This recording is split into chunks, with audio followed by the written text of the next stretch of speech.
eu sou Veridiana Limonte, sou advogada, sou mestre em Direito Econômico com estudos sobre as políticas públicas de comunicação no país e faço parte do coletivo Intervozes, que desde 2003 trabalha com direito à comunicação no Brasil.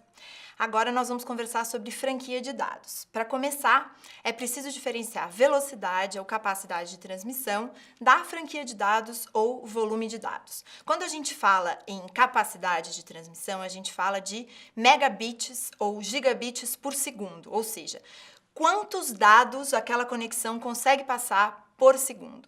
Quando a gente fala de franquia de dados ou volume de dados, a gente fala de megabyte ou gigabyte, que é o MB ou o GB grandões, diferente do Mbps, que é a velocidade que eu acabei de falar. Nesse caso, é a quantidade de dados que você pode utilizar, quantos sites você pode acessar, quantos arquivos você pode baixar. Quando a gente fala de franquia de dados, a gente está falando desta segunda questão. Muitas vezes, as pessoas confundem ao contratar uma conexão, achando que franquia é velocidade ou velocidade é franquia.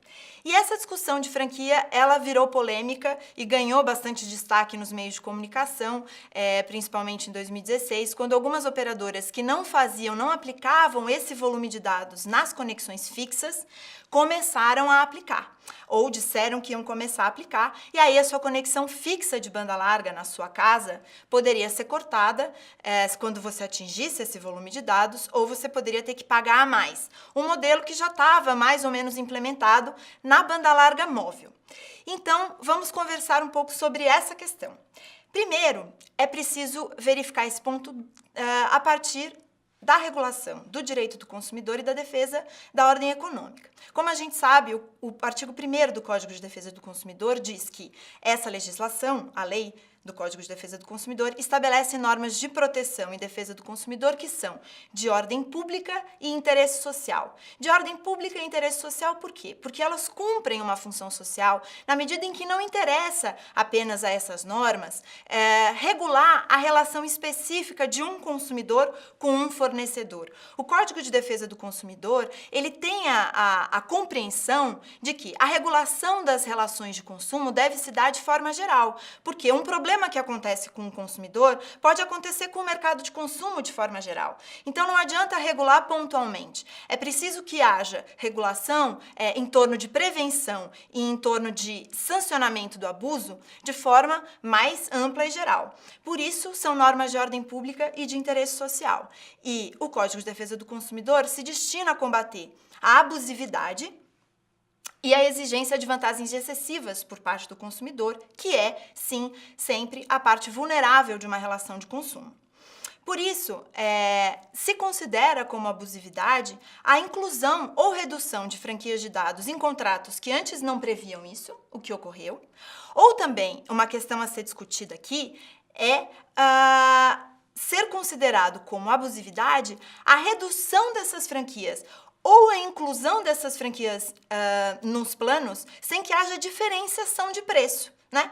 Porque, veja, um plano que antes não tinha franquia, tinha um determinado preço, se introduz a franquia de dados nesse plano e o preço não muda, sendo que a utilidade ou o gozo do serviço pelo consumidor se altera significativamente. Essa é uma questão que pode sim se enquadrar como prática abusiva no artigo 39 do Código de Defesa do Consumidor, já que é considerada prática abusiva elevar sem justa causa o preço de produtos ou serviços. Justa causa se considera, uma justa causa para elevar o preço se considera quando de fato houve um efetivo aumento nos custos do serviço, quando houve melhoria da qualidade do serviço prestado ou quando houve uma alteração substancial do produto, o que não é o caso quando a operadora decide, de um dia para o outro, passar a aplicar franquias de dados nos seus planos. Isso também pode indicar uma infração da ordem econômica, na medida que pode indicar um aumento arbitrário dos lucros das operadoras que passam a restringir o gozo do serviço com a aplicação da franquia de dados, sendo que não há nenhuma alteração de preço. Além disso, O Código de Defesa do Consumidor estabelece outras proteções, relacionadas, por exemplo, à informação e publicidade enganosa, que muitas vezes perpassam por esses planos. Muitas vezes os consumidores contratam esses planos sem saber que existem franquias, ou sem entender que a franquia não é a velocidade da conexão, né? Principalmente em banda larga, móvel, no celular, essa confusão acontece. Além disso, é comum se considerar dentro dos contratos, se estabelecer dentro dos contratos, cláusulas que permitem às operadoras de telecomunicações, direto ou indiretamente, variarem o preço de maneira unilateral. Nós consideramos que inserir franquias de dados num contrato que antes não existia, sem alterar o preço do plano, é uma forma de variar o preço de maneira unilateral. E também, obviamente, é uma alteração unilateral do contrato, o que também é considerado uma cláusula abusiva, se o próprio contrato da operadora permitir isso. E também é considerado uma cláusula abusiva pelo Código de Defesa do Consumidor nos contratos de consumo, aquelas cláusulas que estabeleçam obrigações consideradas iníquas, abusivas ou que coloquem o consumidor em desvantagem exagerada, ou sejam incompatíveis com a boa-fé ou equidade. E aí, dentro dessa legislação, se presume como exagerada, em outros casos, a vantagem que restringe direitos ou obrigações fundamentais inerentes à natureza do contrato, ou seja, você está restringindo o acesso à internet num contrato relacionado à conexão à internet, ou se mostra excessivamente onerosa para o consumidor, se a gente considerar a natureza, o conteúdo do contrato, o interesse das partes. Nessa questão das franquias de dados, o que se coloca em relação a abusividades é uma série de exemplos. Contratos que antes não previam isso e passam a prever, sem que o consumidor tenha tido o direito de se contrapor. Nisso, claramente, é uma prática abusiva, e se o contrato permitia isso, essa alteração unilateral, a cláusula do contrato que permitia isso vai ser abusiva.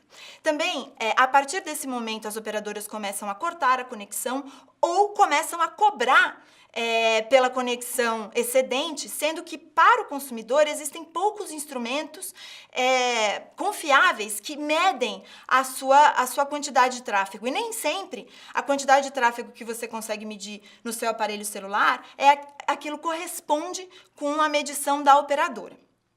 Muito bem. Diante dessa situação, há duas questões.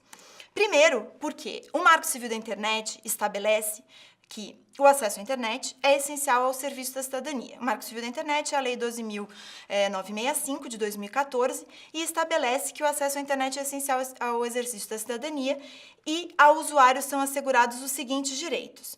A não suspensão da conexão à internet é um deles. Diante disso, se colocam duas questões. Uma, se contrapor à aplicação de franquia de dados, especialmente na internet fixa, né, em que é possível para a operadora fazer um planejamento da sua rede de maneira a saber a capacidade que ela tem para vender e quantas pessoas estão contratando a sua capacidade. Então, ela tem uma capacidade de planejamento muito maior na internet fixa, é diferente da móvel, né? Ou uma solução de que é possível, após se aceitar a franquia, é possível, após terminado esse volume de dados, reduzir a velocidade de conexão, mas sem cobranças adicionais, né? E sem interromper a conexão, o que nem seria possível pelo Marco Civil da Internet. Muito bem. Diante disso, também, se coloca o quanto pode ser a redução dessa velocidade de conexão, se nós formos por este caminho de interpretação de que a redução da velocidade de conexão é possível. Não pode ser uma redução que impeça a utilização do serviço, porque senão isso também seria considerado uma interrupção. Uma das primeiras ações da Justiça que tratou desse assunto, e isso se relacionava à internet no celular, porque a operadora ela tinha incluído uma franquia de dados num plano em que antes não havia, foi proposta pelo Ministério Público em Pernambuco e foi julgada em 2015. Então, para encerrar essa aula, eu gostaria de ler uma citação que o juiz colocou no seu voto, do Dr. Guilherme Damasio Goulart, que é o autor dessa citação, e que está totalmente relacionada com a disciplina do Marco Civil da Internet para o acesso à internet, que considera a importância da internet para a educação, que considera a importância da internet para a disseminação da cultura, né? Então não é simplesmente uma questão instrumental, mas o acesso à internet está totalmente relacionado ao exercício de direitos fundamentais. Então ele diz, citando Guilherme Damasio Goulart, se o mundo virtual é uma reprodução do mundo real, se a internet passa a ser vista e utilizada como meio para a propagação de conteúdos e de discursos, é necessária a proteção de direitos fundamentais e humanos em seu ambiente. Com a massificação do uso das novas tecnologias, o bloqueio indevido e o controle exagerado ou ilegal de informações afetam diretamente a liberdade de expressão. Ao mesmo tempo em que a tecnologia amplia o rol de direitos a serem protegidos, a sua privação enseja, por sua vez, a supressão dos direitos. Se o direito à educação formal é um requisito para o acesso ao conhecimento e à cultura, o acesso às novas tecnologias passa a ser um requisito de igual importância. A discussão, portanto, da regulação do acesso à internet e a discussão dos direitos do consumidor nesse acesso, na sua relação com as operadoras, deve se pautar pela compreensão de que o acesso à internet é essencial ao exercício de direitos fundamentais como a liberdade de expressão, a educação e a cultura. Muito obrigada.